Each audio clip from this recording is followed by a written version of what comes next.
IndiGo pilot was in for a rude shock when he was suddenly assaulted by a passenger on board as the former was announcing delays. Take a look at this particular visual that has been put out by one of the passengers who was there inside the cabin and was on board. Now, the video of this assault has since been widely circulated on social media. The incident occurred on a flight from Delhi to Goa. The attacker, identified as Sahil Kataria, struck the pilot who had come as a replacement given the flight duty time limitations after the flight faced a 13-hour delay. Take a look at this visual that has been put out.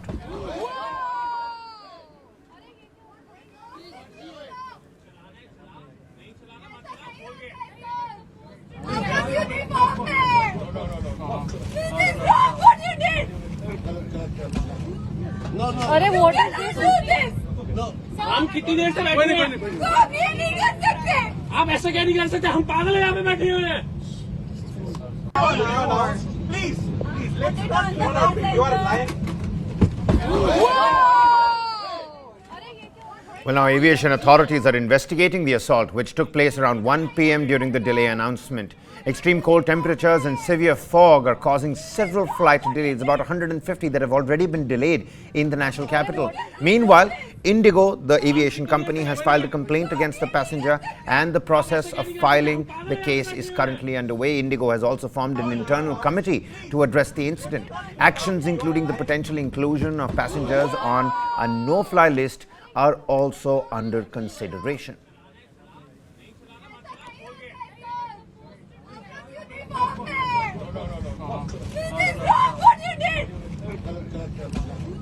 No. अरे what is this?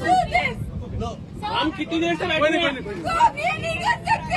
आप ऐसा क्या नहीं कर सकते? Now, even as Delhi grapples with dense fog leading to extensive disruptions and prompting the Delhi airport to issue an advisory advising passengers to check with their airlines before heading to the airport. Now, the cautionary notice follows disruptions in flight operations experienced by IndiGo Airlines over the weekend, attributing the issues to, of course, low visibility and the dense fog conditions across North India. In an official statement, IndiGo expressed regret for any inconvenience caused to passengers, affirming that their staff is actively communicating delays and cancellations at the affected airports. Now, passengers aboard IndiGo Flight 6E2195 experienced a 12-hour delay and landed in Mumbai instead of Delhi. Take a look at some of those visuals on your screens. People have had to sit down on the tarmac itself and have their dinner.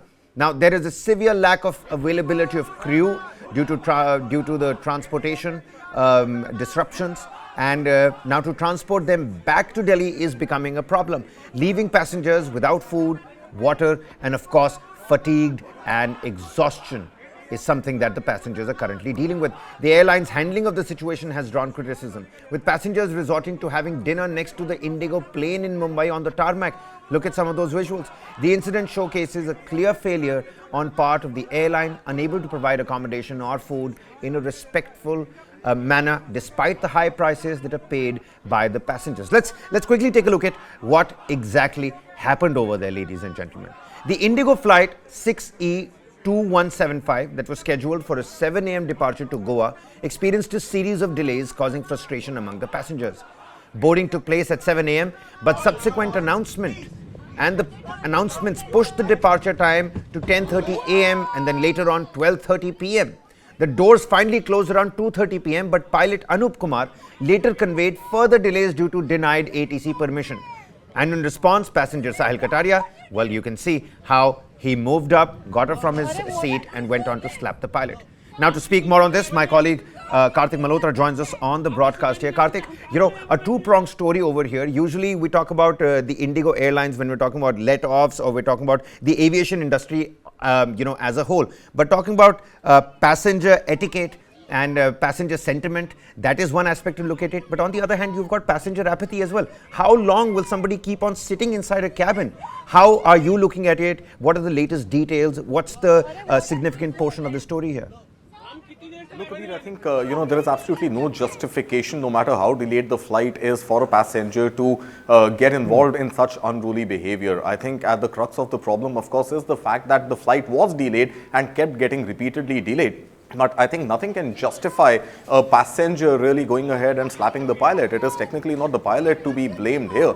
The problem is with the fog conditions. The problem is with the inability of the aircraft to take to the skies. Now, as per the latest reports coming in right now, this particular passenger has been put on the no-fly list, and there has been a case lodged against the passenger with the Delhi police. So those investigations, of course, are going to go on. But I think there's absolutely nothing which can justify such behavior taking place inside an aircraft.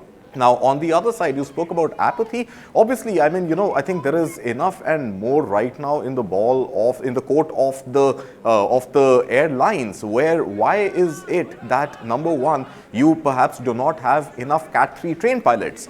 This is something that DGCA has also asked questions to Air India and SpiceJet with the delays that happened between December 25th and December 28th. They said the problem seems to be with the rostering of Air India and SpiceJet. Coming specifically to IndiGo, IndiGo, unfortunately, even though it commands a 60% market share, is infamous for holding passengers back from boarding, sticking them inside those tunnels, the air bridges which connect the airport terminal to the aircraft. And add to that, of course, what we are seeing, the visuals which are coming in of a flight in Mumbai, and passengers deboarded, pretty much sitting next to the aircraft and trying to eat whatever is being referred to as a meal over there. So these problems obviously are there, these problems are serious, and I think the question really needs to be raised on airlines. What are airlines going to do in the case of diversions or delays or flight cancellations? DGCA has set out rules very, very clearly. In the case of a flight cancellation, then passengers need to be refunded with the full amount that they paid for their ticket, in addition to an additional penalty which the airline is expected to pay passengers. Do they do it? Do passengers know that they can demand for such penalty? I don't know. The second issue at hand is, in case of flight diversions or flight delays, the passengers are expected to be served hot food, beverages, given accommodation if the delay is actually beyond X number of hours and if it is an overnight delay. Many times we've seen in the past, even in the case of IndiGo, in fact, that passengers have been denied accommodation or have been given accommodation many miles away from the airport, which makes their overall misery only exacerbate even further. Now, at some level, obviously, passengers are right in their own anguish and expressing concern. In fact, in Terminal 3, Delhi, this morning, there were passengers who were heard shouting shame, shame, shame slogans on airlines. But I think coming back to this slapping of the pilot issue, I think that is absolutely unruly behavior. No matter what the issue is, there are forums to take up those issues. And you can't go ahead and slap pilots who are, at the end of the day, just doing their jobs. Absolutely, Karthik. The sheer brazenness by this Mr. Kataria is something that is not going to go unnoticed for sure. But in terms of remedies, that is also something that you've thrown a little bit of a light on. But you're of the opinion that the ball right now is in the court of the aviation company here. Is that what your opinion is? Absolutely. I think at the end of the day, it is the responsibility of airlines, of aircraft carriers, of those who take the responsibility of ferrying passengers from one point of origin to their destination, to go ahead and make lives a little more comfortable and convenient for the passengers, even though there are delays which the airline may not directly be in control of.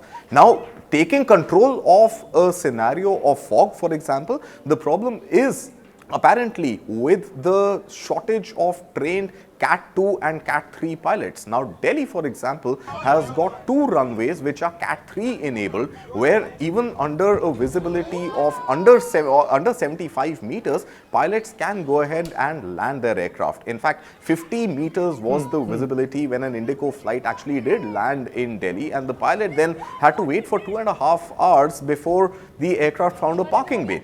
Now, for those 2.5 hours after landing, passengers were stuck inside that IndiGo aircraft. Now, why was the parking bay not available? Because DGCA says that while you can land with 50 meters of visibility, you can't actually take off unless the visibility is at least 125 meters. So, when the visibility at the runway is 75 meters, you're able to land aircraft, but you are unable to clear up the parking bays because the rest of the aircraft are unable to take off until visibility improves to 125 meters. Right. So there seems to be room for improvement on both ends. I'll tell you what, the netizens are trending the hashtag "Dono ki galti hai," clearly saying that both parties are at fault here. Now, it does seem to be like a long-drawn legal battle between, both the parties in this particular case. But what do you think is the road ahead for the aviation sector? I mean, a couple of days back, you had the Boeing, 747 MAX 9 with the door plug coming out. People now turning that into a full-blown controversy across the world. The Boeings are undergoing massive checks. What does this mean for the aviation industry? I mean, these loopholes that you're talking about, that you can land with 50-meter visibility but cannot take off until unless you have 125 meters of clear visibility. I mean, does this create room for improvement for the aviation sector at whole? So I think, there are two separate challenges we are talking about, Kabir. Let's keep the Boeing 737 MAX 9 controversy aside. Number one, India does not yet fly the 737 MAX 9 fleet. And that is largely restricted to United and Alaska Air in the US, and 171 aircraft in the US continue to stay grounded until that investigation on why the door plug flew out at 16,000 feet mid-air is an investigation which is undergoing. And in fact, Dave Calhoun, the CEO of Boeing, has come on record holding back his tears, saying that he does admit to the mistake and is going to reprioritize safety of passengers as the number one priority of Boeing as an aviation company. But that issue is very different from the issue that we are facing here in India. Now, there are two problems right now as I see them. Problem number one is that we know as a country and in the capital of the country, New Delhi, fog is a problem which does rear its ugly head, even as foggy as it may seem, at least for about 15 to 20 days in the months of December and Jan. And it does cause flight disruptions every year. Now, the solution to that is to have enough number of pilots who are trained on the Cat 3 mechanism to land the aircraft. But unfortunately, with the ceiling of 125 meters for aircraft to take off, some sort of delays on ground are bound to happen. So I think at one level, DGCA has to revisit these fog conditions and revisit the textbook definition of Cat 3. And see if 50 meters is okay to land, then is 50 meters actually not okay to take off, obviously without compromising on passenger safety and safety of the crew and the aircraft that eventually do take off in those foggy scenarios. Number two, of course, is the fact that airlines are grappling with that for just 15 days, 20 days of foggy conditions, especially in North India. Does it make sense to incur the expense of training every pilot on their fleet with Cat 3 capabilities? And that, of course, is an expensive affair. But then the argument on the other side is that in any case, you're charging us everything from a meal to aisle seats to window seats to, emergency exits with additional leg room, and prices of tickets in any case are expenses. So why would you not invest in pilot training to make sure that for these 15-20 days of foggy conditions in Delhi, pilots are still able to land their aircraft safely? So I think that is the other argument on pilot training. But then DGCA's questions raised specifically on Air India and SpiceJet, saying that you have perhaps enough trained pilots, but then maybe those pilots are not getting rostered correctly to fly in sectors which are likely to face fog conditions. Yeah, senior pilot, junior pilot, there was a little report over there as well. I think hierarchy plays its own roles everywhere.